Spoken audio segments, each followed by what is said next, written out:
September 18th, 2019, 3:31 p.m. in the afternoon.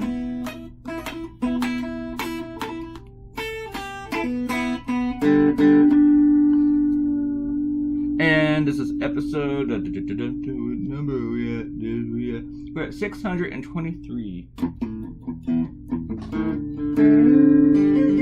So Corey Lewandowski went up to a congressional hearing yesterday, to the House Judiciary Committee, and he cited executive privilege in not answering questions, even though he had a subpoena and he's talking to Congress and he doesn't work in the White House. He argued that, he won't disclose any conversations he's had with, air quotes, the president, even though his book is full of private conversations he's had with, air quotes, the president.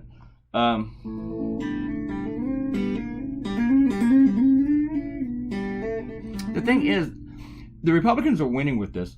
Why? Even though they put up a douchebag who looks like a douchebag, looks like an asshole, has an asshole haircut, and he looks like he'd be more comfortable goose-stepping somewhere. Because the whole executive privilege and not answering the questions, they kind of drive the Democrats crazy. But the thing is that for Democrats to hold him in contempt, it would take several months for it to go through court and everything, and Trump gets to prolong this. That's why they're winning, even though they look like a bunch of idiots. And if worse comes to worse with him citing executive privilege and being found guilty of contempt, well, that's Lewandowski's problem, not Trump's or anyone else in the White House. Lewandowski got mad at one point. Well, he was ridiculous about the whole thing. But when they asked him about notes that he kept, and where are they? And then they asked if they were in the safe that he had. He goes, "It's a big safe. I just lost the guns in there." Like, that didn't have anything to do with anything. And then, one congressman had pointed out, he used a tooth fairy analogy about just making crap up.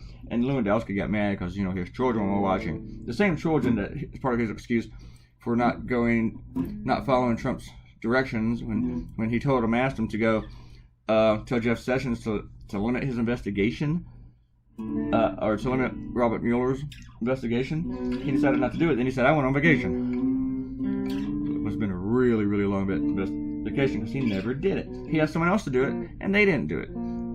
But the thing is, Trump asked him to obstruct justice. It's in the Mueller report. And every time they asked Lewandowski to read parts of it, he refused to do it. When they asked him to read his own quotes, he refused to do it. And then he went on CNN today and said that he never read the Mueller report, but the Mueller report exonerated Trump of collusion and obstruction. And then he yelled at the media for being fake news.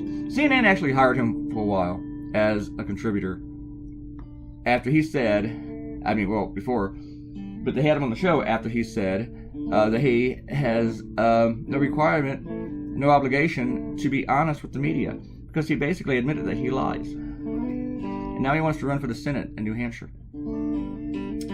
If New Hampshire's looking for a douchebag as their senator, that's their man, that's the guy. In case you're wondering how liberal New Hampshire is, not very. It's typically a blue state, but Hillary won that state by like 10,000 votes. Between 10 and 20, it might just be 10. I was looking at it today and I forgot. But it was very tight. She got like 47% and Trump got 46. So New Hampshire is always a battleground state that typically does go blue, but it's a battleground state. Very small battleground state, but with elections like these, it's not like Obama's election, where he could have lost in New Hampshire. Trump, or whoever the Democratic nominee would be, cannot afford to lose New Hampshire. Probably not.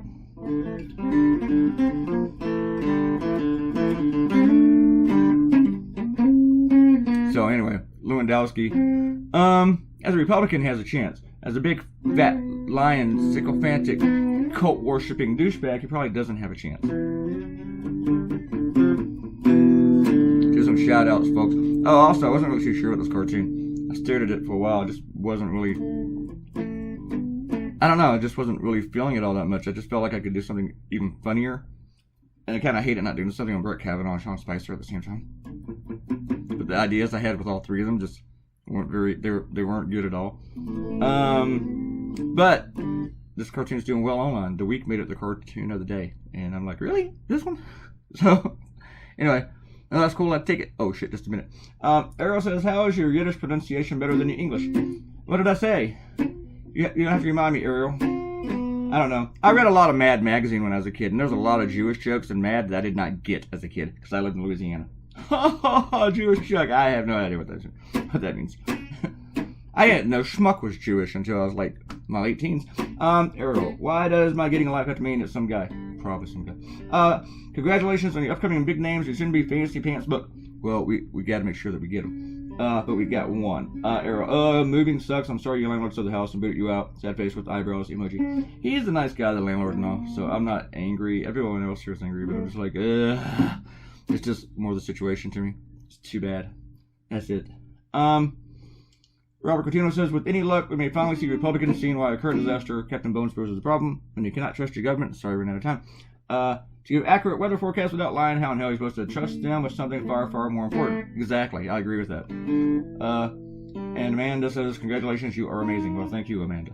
Thank you very much. All right, sorry we're still talking. Goodbye.